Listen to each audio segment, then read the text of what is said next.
Jesus could be a stroke of magic for Arteta. Obviously working with Manchester City. He looks a world-class player on today's performance alone. And I said at half-time as well, he's going to start every week for Arsenal. He's going to be their main strike back post from a set play, but he looks like he's found his home already after two back posts from a set play, but he looks like he's found his home already after 2 games. Fantastic. I mean, this year, unlucky from Saliba because he was brilliant against Crystal Palace. Started off this game really well as well. Bit of miscommunication between where, again, they get themselves back into it again. Poor goalkeeping. Just deal with the situation. Gabriel Jesus with a little pass and Granit Xhaka with a really tidy finish. Do you think that's one of the most impressive parts of this performance, in that every time they did concede, we saw an immediate reaction? Well, they showed character because they... In that every time they did concede, we saw an immediate reaction? Well, they showed character because the pressure, obviously, at the Emirates, a full house, the crowd might have got on their back a little bit, but I think, again, Ramsdale maybe should do better with this goal. It's a tight angle from Maddison, probably shouldn't go in. But then again, as you say, Arsenal react off the back. I think within a minute or two, they get the noses 2 goals back in front again. And when this goal goes in, obviously, it's a fantastic finish, Martinelli off the post. Then it's game over at that stage, you know. And it looks this season could be Arteta's season. Definitely finish Champions League. Darren thinks they're going to win the league. He's getting really excited, but try to keep him calm there and off air is not easy. Well, we've been talking about him. 2 goals and 2 assists for Gabriel Jesus. Let's hear his thoughts post-match. How much are you enjoying playing number 9 for Arsenal?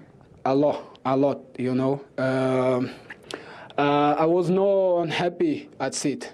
I was like, you know, just want to play, understand the club, understand the manager, but, you know, sometimes players want to play, and I'm the same, you know, and here I come, you know, train every day, me and Eddie, here I come, you know, train every day, me and Eddie finishing, you know, he have a lot of quality, a lot of confidence to play as well, and then, I think...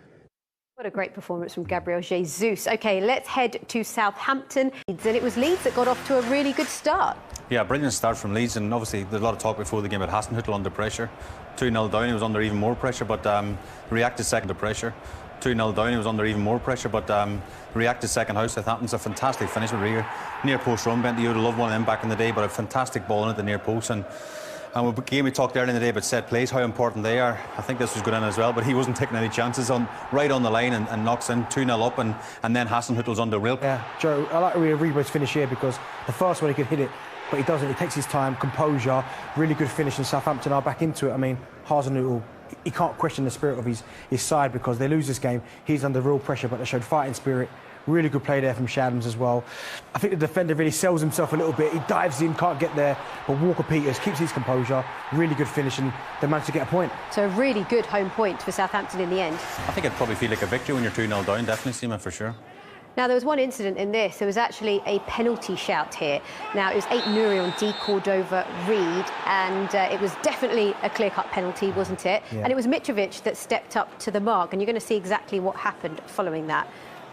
Talk us through it. Yeah, I mean, he obviously scored the one last week, really good penalty. But I think he went the other way last week. But here, maybe that's in his mind. He's thinking, right, the goalkeeper saw me score it last week, down in the other corner. Let me go for power in the far corner, and the goalkeeper gambles right. And it's a little bit straight down the middle, but the keeper's gambled right. He saved the penalty. A little bit of controversy, buzzy off his eye a little bit. Don't think he was. Unfortunately, Mitrovic misses the controversy, buzzy off his eye a little bit. Don't think he was. Unfortunately, Mitrovic misses the pen.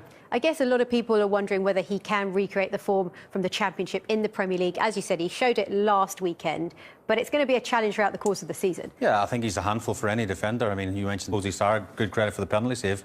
If he dives the other way, then it's a good goal. We're talking about Mitrovic getting the victory for Fulham, but I think he'll have a good season, Mitrovic. He looked really good last week. The other game was goalless between Brighton and Newcastle. He looked really good last week. The other game was goalless between Brighton and Newcastle. I think we were expecting a bit more from that, weren't we? Yeah, especially after the way the 2 teams started last.